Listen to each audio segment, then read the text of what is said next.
We bought our first home!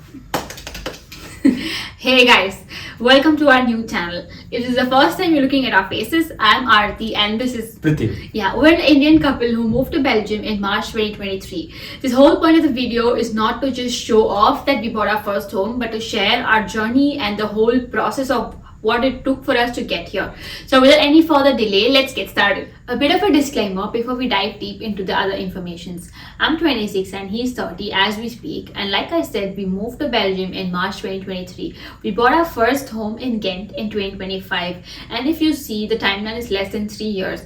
And like you buy your first home only once, and we wanted to do it completely by ourselves, and we saved every penny for it. The pride and happiness that you get when you buy your first home in a beautiful city like this at this age is a whole different level, and no amount of inheritance can match to it, and that's a whole different video to talk about. But the reason I'm telling you all of this is because I want these videos to be informative, maybe a bit inspiring, like in a way that if we can do it, you can do it too, because we just started from scratch and we did it all by ourselves.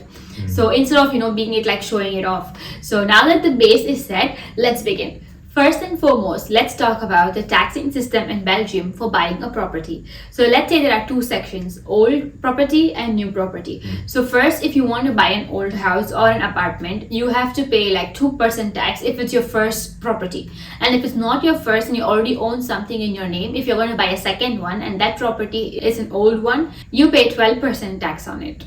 Section 2. If you're buying a new property, it is subdivided into two categories. You have to pay tax for the land part, which is 12% of the land price, and 21% VAT for the construction, the building part.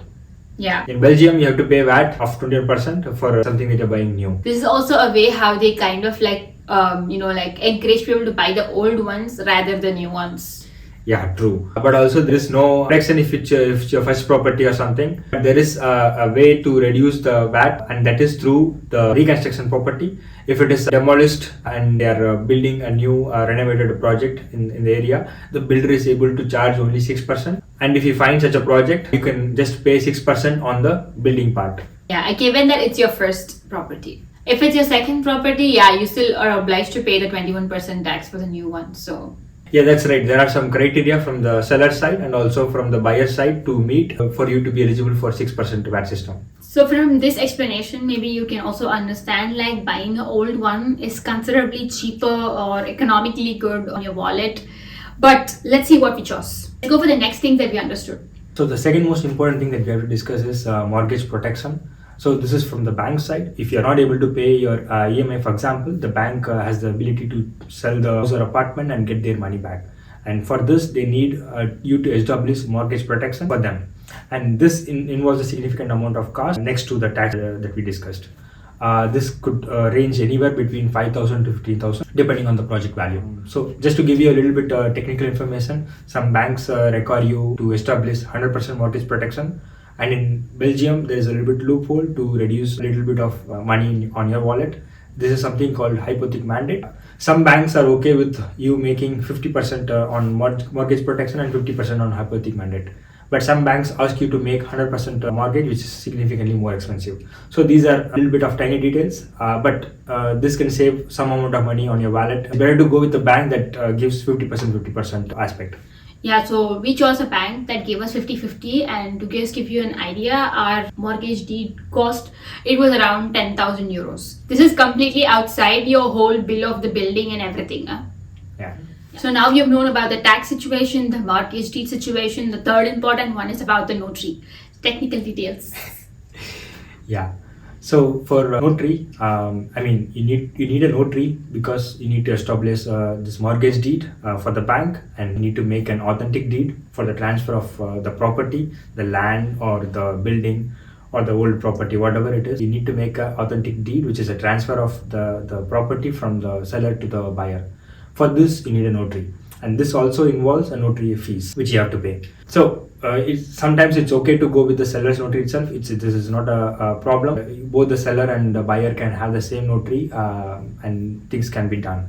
But also you can choose to have your own notary if you know someone. Yeah, it's not of any additional cost to have your own notary. You can still choose to have one. Yeah, exactly. So you're not paying anything extra. The notary cost is fixed for a given project. It depends on the project value. If you choose to have your own notary, the notaries will split their cost. Yeah. So that's how it works. But from our experience, we Yeah. think it's better to have your own notary who is friendly to you, who knows a little bit of your history, and then they'll be able to push for the highest legally possible situations in different aspects. Yeah. Like, yeah, from our experience, it's always best to have a notary. For example, our situation, let's say, like, we're Indians, we're living in a European country where you don't speak the language and you're buying such a huge thing. So I would suggest go to an expat friendly notary. Like, we found really top rated ones, and we did go to two to three people to find the ones that we like. So do your search, find the best notary, because they do make a difference. Because for us, we did have a good amount of difference that happened having her as our notary. So that's something we would suggest if you are in this process. So having said that, now the next step would be to find our dream home. And now that we realized all these technical aspects, like, this almost took us somewhere from spring till fall of 2024. And then we also realized, okay, now that we know this, we start our search. So in the search, like, let's say, like, you have two options, like the old ones and the new ones. There are like two good options for you to pick. So for us, the old one, we were like, okay, old one, like I said, is a bit cheaper and economically good option. Let's first start with that.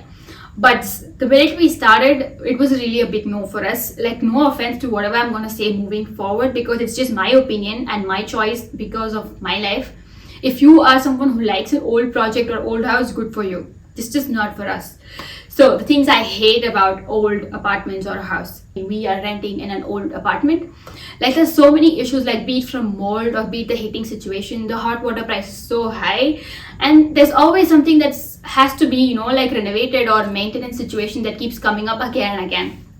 And the biggest red flag situation, the bathrooms.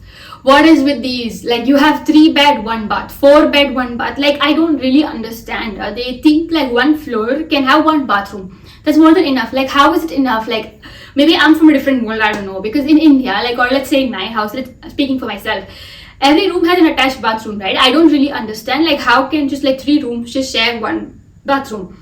So every single house that we saw, of course they're cheaper, I'm not gonna deny. Buying an old one, 2% tax, you really save a lot, and there's no doubt at all. But then 1 bathroom, and also the bathroom wasn't big at all. Like, also some people say, yeah, you can buy an old apartment or a house, let's say, and then completely renovate it. But yeah, we're like working and we're gonna go 9 to 5, and we don't have like a handy father or a parent around to do all of this, and I don't think we're really interested or we have the time and energy to do that. So having said all these issues like heating, mold, bathrooms and everything, it was a big no. We did our honest pro-con list to save so much amount, but truly the cons outweighed the pros. So this is what we figured out after we took a few months to see it. We did give a big try because it's definitely cheaper. You can save 100,000, 200,000. So if you are someone with this is your answer. Save your time, go for a new project. Even in the new projects, we have a filter, because not all new projects allow you to modify things. I mean, all new projects allow you to modify things, but new projects that are coming now, you have time to change the layout and ask for what you want. But if it's in the finishing stage, you can't do anything. You have to get what is already there. Yeah, so there's really no point. Even in the new projects, we have a filter that we want to go for the projects that are coming now, which are in the beginning stage. Yeah. So with this, we conclude that we're more inclined towards a new project. And if you've seen it, you'll also understand why. But you think the search ends there, but actually there's a lot more filtering that happens once you figure out you want a new project. So I think that's a lot to talk, and maybe we can do it in the next part. So we'll see you in the next part. And until then, bye bye.